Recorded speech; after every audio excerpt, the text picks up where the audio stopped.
നവ്യയെപ്പോലെ തന്നെ ആരാധകർ ഏറെയുണ്ട് നവ്യയുടെ ഭർത്താവ് സന്തോഷ് മേനോനും.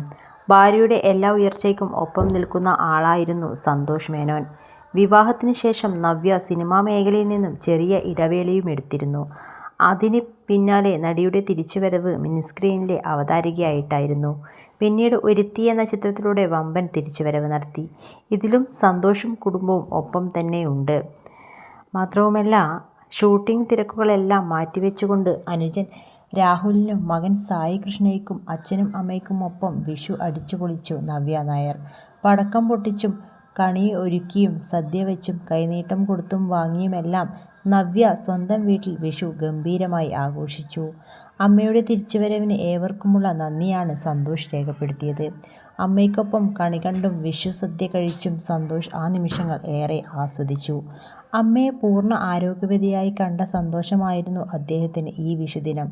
ഏറെ നാളായി അമ്മ ലേക്ക് ഷോർ ആശുപത്രിയിൽ ചികിത്സയിലായിരുന്നു. അവിടെ അമ്മയെ പരിചരിക്കുന്നവർക്കുള്ള നന്ദിയാണ് സന്തോഷ് വിഷുദിനത്തിൽ അറിയിച്ചത്. നവ്യയും ഭർത്താവും തമ്മിൽ അകൽച്ചയിലെന്ന വാർത്തകൾ നിലനിൽക്കവെയാണ് രണ്ടിടത്തായി വിഷു ആഘോഷം നടന്നത്. നവ്യ അഭിനയത്തിലേക്ക് തിരിച്ചു വന്നപ്പോൾ ആയിരുന്നു ഭർത്താവ് സന്തോഷ് മേനോനുമായി വേർപിരിഞ്ഞോ എന്നുള്ള ചോദ്യങ്ങൾ ശക്തമായത്. എന്നാൽ പലകുറി ഇക്കാര്യത്തിലുള്ള വിശദീകരണം താരം നൽകുകയും ചെയ്തിരുന്നു. മകൻ്റെ പഠനം നാട്ടിലായതും ബന്ധുക്കളും സ്വന്തക്കാരും എല്ലാം കേരളത്തിലായതുകൊണ്ടുമാണ് മുംബൈയിൽ നിന്ന് കേരളത്തിലേക്ക് മകനൊപ്പം നവ്യ എത്തിയത്.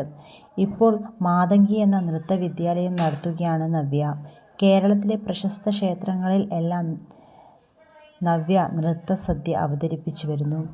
അടുത്തിടെ ഗുരുവായൂർ ക്ഷേത്രനടയിൽ നടന്ന പരിപാടി ഏറെ വൈറലായിരുന്നു. കുടുംബജീവിതവും പ്രൊഫഷണൽ ലൈഫും എങ്ങനെയാണ് ഒരുമിച്ച് കൊണ്ടുപോകുന്നത് എന്നതിന് ഉത്തമ ഉദാഹരണം കൂടിയാണ് നവ്യയുടെ ജീവിതം. 38-കാരിയായ നവ്യ 2010-ലാണ് സന്തോഷിനെ വിവാഹം ചെയ്തത്. ഒരു അറേഞ്ച്ഡ് മാരേജ് ആയിരുന്നു ഇരുവരുടെയും. വിവാഹം കഴിക്കാൻ മനസ്സുകൊണ്ട് തയ്യാറെടുത്ത ശേഷമായിരുന്നു വിവാഹമെന്നാണ് നവ്യ പറഞ്ഞിട്ടുള്ളത്.